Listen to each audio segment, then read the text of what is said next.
Olá meus amigos, sejam todos muito bem-vindos ao canal Politizando. Eu sou o William Jacob e nesse vídeo vou comentar os números da Paraná Pesquisas divulgada neste dia 9 de março para a presidência da República feita em nível nacional. Lá mostrou Ciro e Bolsonaro subindo, Moro, Lula e Dória caindo. Eu vou falar sobre isso e algumas coisas mais, mas antes eu quero pedir a sua ajuda. Se você chegou e não está inscrito no canal e puder, se inscreva, ativa as notificações. Se gostar do vídeo, deixa o like. Se não gostar, manda o dislike, faz parte. Se puder comentar e compartilhar, tudo isso nos ajuda. E eu quero agradecer porque antes de ontem nós alcançamos a marca de 61 mil inscritos. E eu divulguei 2 vídeos ontem, só que eles foram gravados antes, porque eu viajei, fiquei 2 dias fora, deixei o material preparado, então estou aqui para agradecer. Não esqueci não, é porque realmente agora é o primeiro vídeo que eu faço depois de termos atingido essa marca tão importante. Pessoal, muita gente não gosta da Paraná Pesquisa porque ela tem um histórico, segundo muitos apontam, de mostrar candidatos da direita mais bem posicionados que em outras pesquisas. Então, é muito comum nas redes sociais você observar pessoas vinculadas a candidatos progressistas criticando a metodologia utilizada por ela. Mesmo assim, eu vou trazer aqui e tentar refletir não só baseado no que ela está trazendo, mas também no que a gente tem observado aí em várias pesquisas. Ela então ouviu 2.020 eleitores de forma presencial entre os dias 3 e 8 de março, tem uma margem de erro de 2,2, para mais ou para menos. Vamos pegar aqui primeiro a votação espontânea, que é quando o Instituto não apresenta os nomes para os entrevistados. Então ali simplesmente pergunta em quem você votaria para a presidência se as eleições fossem hoje. E eu gosto sempre de lembrar, gente, me perdoe insistir para quem acompanha todos os vídeos, mas tem muita gente nova chegando, é bom insistir nisso. Se as eleições fossem hoje, nós teríamos tido aí meses de campanha, definição de vice, propaganda eleitoral, palanques estaduais, uma movimentação muito mais intensa. Então, até a pergunta neste momento, ela é baseada no cenário de agora, né? Que muita gente nem está preocupada com eleição. Então, se você perguntar isso aqui quando de fato você estiver no clima, no calor de uma campanha, aí a situação é diferente. Mas hoje, espontaneamente, os eleitores responderam a essa pesquisa da seguinte forma: Lula lidera com 25,8, ele oscilou um pouco para baixo, tinha 26. Bolsonaro também oscilou um pouco para baixo, tinha 21,7, 21,5 aqui. Sérgio Moro oscilou também para baixo, tinha 2,7, agora 2,3. Ciro Gomes foi o único a oscilar um pouco para cima. Ele está com 1,9, tinha 1,8. O João Dória aparece aqui com 0,4, Janones 0,1 e outros somados 0,3. Todos eles pequenas oscilações, enfim. Mas o ponto aqui importante a destacar é: não sabe ou não respondeu 37,9% dos entrevistados, que quando você não apresenta a lista, simplesmente não sabem quem votar. Então vejam o espaço que tem para essas eleições serem modificadas quando de fato esse eleitor ficar atento e preocupado com o que vai acontecer de fato. Agora, aqui também 9,8% disseram que não votariam em ninguém se as eleições fossem hoje. E vale lembrar um ponto importante: você tem o atual presidente, que está aí todo dia, toda hora na televisão, no jornal, para ser criticado, elogiado, amado, odiado por uns, por outros. E você tem o ex-presidente, aquele que governou o país por 8 anos, elegeu sua sucessora que ficou mais 8, alguém que também é amado, odiado, enfim. Então nós temos 2 figuras conhecidíssimas liderando, que muitos analistas apontam que é um pouco de recall, lembrança. Isso pode se modificar sim quando a campanha de fato começar. Vamos aqui então para a pesquisa estimulada, quando o Instituto então apresenta a lista com os nomes. No cenário com Pacheco, dá para comparar com o que foi feito mês passado. Lula aparece com 39, ele caiu 1,1. Bolsonaro aparece com 31,1, ele subiu 2. Sérgio Moro, vejam isso, foi o único que caiu ou oscilou acima da margem de erro. Ele tinha 10,1 em fevereiro, ele tinha 10,7 em novembro, então ele já vinha numa tendência de queda, mas agora ela se intensificou. Ele aparece aqui com 7,5, caiu 2,6 em relação ao mês passado. Ciro Gomes, confirmando a tendência de alta que outros institutos captaram, ele subiu 1,3, ele aparece aqui com 6,9, ele tinha 5,6 antes. João Dória caiu 0,2, agora aparece aqui com 2,2. Pacheco 0,8, Janones tinha 1,1, agora aparece com 0,7. Simone Tebet 0,4, Vieira 0,1, e nós temos aqui entre votos branco, nulo, ninguém, não souberam responder, somados 11,3%. E vale destacar que Sérgio Moro aqui, ele tinha os tão sonhados 2 dígitos, né? Quando ele foi no Pânico, inclusive, ele, enfim, se apoiou nessa pesquisa aqui para dizer, não, eu sou o candidato que está acima de 2 dígitos e tal. Agora não está mais. Ele tinha uma dianteira de 4,5 para Ciro Gomes, que eu insisto, essa é a briga nesse momento, né? Ciro contra Moro. E você tem lá na frente Lula e Bolsonaro, primeiro pelotão. No segundo, Ciro e Moro, e aqui é a briga porque o candidato que conseguir de fato ficar em terceiro, claro que abrindo uma distância para o quarto, ele pode captar voto útil lá na frente. Não é o momento agora também, é claro que se conseguir captar agora, qualquer um deles ficará muito feliz. E no cenário de Eduardo Leite entrando no lugar do Pacheco, praticamente nada mudou. Não dá para comparar porque esse cenário não foi testado em fevereiro. Lula 38,9, Bolsonaro 30,9, Moro 7,4, Ciro 6,8, Dória 2,2, Leite 1,3, Janones 0,7, Tebet 0,4, Vieira 0,1. Num cenário reduzido, só os 5 mais bem colocados, também pouca mudança. Lula tem 39,5, mês passado esse cenário também foi testado e Lula caiu. Bolsonaro 31,4, ele subiu 1,8. Sérgio Moro caiu acima da margem de erro, ele tinha 10,6 e agora 7,8. E para comparar com novembro, ele tinha 11,2. Só para a gente ver que ele está caindo aí e não consegue reverter. Ciro Gomes subiu 1,4, aparece agora com 7,2. Dória caiu, ele tinha 2,5, agora está com 2,3. Todos melhoraram um pouco em relação ao cenário mais amplo, mas em relação ao mês passado manteve aquela tendência do cenário que eu trouxe primeiro, que é Lula, Dória e Moro caindo e Ciro e Bolsonaro subindo. No segundo turno, o Instituto só testou 3 cenários. Lula venceria Bolsonaro, 46 contra 37,3. Uma diferença de 8,7. Ela era de 14,4 no mês passado, mas em novembro era de 6,9. Então o Lula conseguiu crescer bem ali entre novembro e fevereiro, segundo esse instituto, e agora em março a sua vantagem caiu, porém continua maior do que ele tinha em novembro. Lula contra Sérgio Moro venceria 45 para o ex-presidente, 28,5 para o ex-juiz, uma diferença de 17,1, aqui a oscilação foi menor, ela era 18,1. E Bolsonaro venceria Sérgio Moro, 37,9 contra 29,2. Uma diferença agora de 8,5, ela era de 3,4. O Instituto só testou esses 3 cenários. Rejeição aqui tem algo muito esquisito, porque pega o Sérgio Moro como o menos rejeitado entre os candidatos competitivos. Vejam só, Dória, o mais rejeitado, com 66%, até aumentou, era 64,3%. Bolsonaro teve uma queda na rejeição, era 56,3%, agora 54,1%.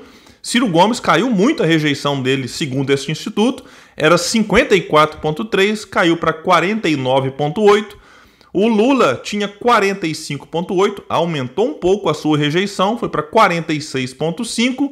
O Leite aparece com 46,4%, não teve ele mês passado, então não dá para comparar. E o Sérgio Moro aumentou um pouco a rejeição, era 44, agora 44,8. Só esse instituto pegou o Sérgio Moro como menos rejeitado entre os candidatos mais competitivos. Potencial de votos, a colocação de alguns difere de outros institutos. Lula lidera com 52,3, Moro está em segundo, o que não acontece em outras pesquisas, 46,3. O Ciro vem logo atrás, 44,5, sendo que o Ciro é o segundo colocado, com uma ampla vantagem sobre Sérgio Moro na maioria delas. Aparece aqui então, insisto, 44,5, logo atrás Bolsonaro 44,3, aí João Dória bem distante, isso aqui também é captado por outros institutos, 26,8, e o Leite 16,9. Pessoal, e falando um pouco de cada candidato de maneira rápida, porque eu tenho explorado isso aqui em outros momentos, Lula, não só baseado nessa pesquisa, mas também em outras, tem dado sinais de estagnação ou de uma leve queda. Nada que ameace o Lula não estar no segundo turno, mas até a narrativa daquela coisa do vamos acabar com isso no primeiro turno, ela praticamente já não existe mais, a ficha para muitos está caindo, e se você tira essa pressão em cima das pessoas, esses que acreditaram nisso ali por volta de dezembro e janeiro, quando essa narrativa vem muito forte, se sentem mais tranquilos para votar num outro candidato. Se esse outro candidato, que é a preferência daquele que neste momento está com Lula porque odeia Bolsonaro, não for para o segundo turno, aí este eleitor faz no segundo o voto de rejeição, o voto de repulso, o voto de protesto. No primeiro turno, eu insisto, a gente não pode ficar votando para protestar contra o governo apenas, como aconteceu em 2018, no voto de protesto no Bolsonaro, porque não queria o PT. Aí agora vota no PT para protestar contra o Bolsonaro. Enfim, o país perde muito com isso, porque campanha, agora inclusive, é o momento de debater ideia, proposta, projeto, e é o que muitos não fazem, inclusive Lula e também Bolsonaro. Então é necessário insistir no voto no melhor candidato e não no menos pior, e não naquele que neste momento está em primeiro, está em segundo. Enfim, é necessário então colocar a bola no chão e pensar nesse sentido. Bolsonaro vem numa leve tendência de alta, nada demais, nada assim, nossa, cresceu 5 pontos do mês para o outro, não, mas é importante observar que não sei se ele vai conseguir sustentar isso. Porque a gente está vendo a tragédia nessa questão dos combustíveis, aí Bolsonaro fala uma coisinha aqui, fala outra ali, mas não age, é um cara rendido e descobriu agora que essa política de preço da Petrobras está errada. Essa política está em vigor desde 2016 e não é legislação. Não depende do Congresso votar uma lei para mudar essa política de preço. Depende da vontade política de um presidente que não deveria estar rendido ao sistema financeiro. Mas para quem faz a campanha falando em Paulo Guedes como posto Ipiranga, Paulo Guedes é, digamos assim, o mensageiro do mercado financeiro que faz parte do governo, ou um deles, então não dá para se dizer surpreso da rendição de Bolsonaro. Ele se rendeu muito antes de ser eleito. E sobre Sérgio Moro, essa era a última pesquisa que ele aparecia com 2 dígitos, agora caiu bem. Eu andei dando uma olhada em alguns perfis que apoiam o ex-juiz, a sensação é de desânimo. Não pelo percentual em si, mas porque ele entrou numa queda e não dá sinais de que conseguirá reverter. O apelo de muitos agora, que eu tenho observado, é assim: mas o João Dória tem que abrir mão logo e já apoiar Sérgio Moro, Simone Tebet também. Enfim, isso teria um peso simbólico? Tem. A Tebet tem menos de 1%, ok, mas não dá para negar o peso simbólico de um apoio. Mas ainda assim, eu não vejo o ex-juiz conseguindo passar para o eleitor a confiança de que ele é o nome ideal para superar esse momento trágico no Brasil, depois de 4 anos de Bolsonaro, que inclusive ele ajudou a eleger e fez parte do governo, e que ele vai sim ter a sua imagem vinculada ao desastre desse atual governo. Enfim, então eu não vejo o Sérgio Moro com essa condição. E os seus eleitores, aos poucos, vai sentindo isso, sem falar num noticiário extremamente negativo que ele vem enfrentando aí nos últimos meses. O Ciro, vejam bem, o Ciro tem um percentual aqui um pouco atrás, 0,6 do Moro. Então alguém poderia dizer, William, mas se o Ciro está um pouco atrás do Moro, o desânimo deveria ser o mesmo entre os militantes do Ciro. Aí você não percebe isso na mesma proporção, porque o Ciro, diferente do Moro, está numa tendência de alta. Deu sinais de que pode se recuperar, e aí entra nesse último ponto que eu falei do ex-juiz. Se Moro não passa para o eleitor a confiança de que ele é o nome ideal para transformar esse Brasil, o Ciro consegue. O Ciro tem um eleitorado muito fiel, o Ciro é admirado até por quem diz não votar nele neste momento. Para mim, o grande desafio do Ciro é passar para o eleitor que ele pode ser o nome a tirar Bolsonaro ou Lula do segundo turno. Neste momento, Bolsonaro está em segundo, então se torna o alvo mais fácil ou menos difícil.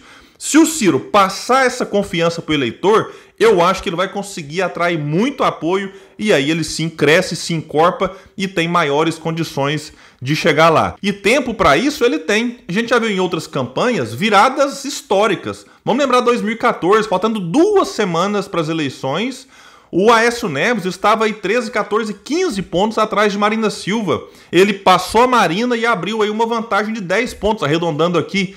Então essas viradas podem acontecer sim, e o Ciro é o candidato reconhecido por muitos como aquele que tem as melhores condições intelectuais, de história, experiência, de tirar o Brasil do fundo do poço. Então terá aí 7 meses para ele conseguir convencer o eleitor disso. A tarefa é fácil? Não, mas ele tem a seu favor, inclusive, o fato de que ele está denunciando há muito tempo aquilo que está de errado no Brasil e que agora a ficha vai caindo para muita gente. Inclusive nessa questão da Petrobras. O Ciro está falando aí há muito e muito tempo e pode ser, não existe certeza, que lá na frente as pessoas reconheçam, puxa, né, deixa eu dar um voto de confiança porque ele está alertando, está denunciando e mais, está propondo as mudanças, né? Tem inclusive documentário, uma série de vídeos que ele gravou e publicou no seu canal sobre como a Petrobras seria no eventual governo seu, a Petrobras do futuro, sem negar os erros do passado e do presente. E aí nós temos Dória estagnado nos 2%, Pacheco desistiu de vez, agora é oficial, Pacheco abriu mão da candidatura, deve entrar Eduardo Leite no seu lugar, não é certeza ainda, mas que também não está empolgando muito. E para mim, para fechar esse vídeo, nós temos dois nomes então com melhores condições de quebrar essa polarização, que seria Moro ou Ciro. Mas o Moro, como a gente tem visto, me parece que não tem bala na agulha para resistir até o fim. Quando eu falo resistir, não é nem em termos de manter candidatura, que eu também duvido, mas é em mantendo a candidatura, dele ter condições de fazer esse movimento de reversão da queda e passar a crescer. O Ciro está crescendo, vamos ver se consegue manter. E ele, inclusive, está comemorando porque saiu uma matéria do Valor Econômico de que Ciro tem menos menções negativas nas redes sociais. Pré-candidato do PDT também somou mais citações positivas que Moro e Dória. Então, o Ciro tem alguns ativos que Sérgio Moro não tem. E esses ativos, inclusive uma militância engajada, pode ser fundamental para que o Ciro resista e, resistindo, vá crescendo, mesmo que aos poucos, para que quando a campanha de fato começar, aí o Ciro, com uma candidatura encorpada, quem sabe com palanques importantes fechados em alguns estados, consiga aí sim chegar naqueles 13, 14, 15%, que é um número tido como por muitos aí, como o ideal para passar essa confiança que eu falei lá atrás e quem sabe chegar ao segundo turno e vencer as eleições.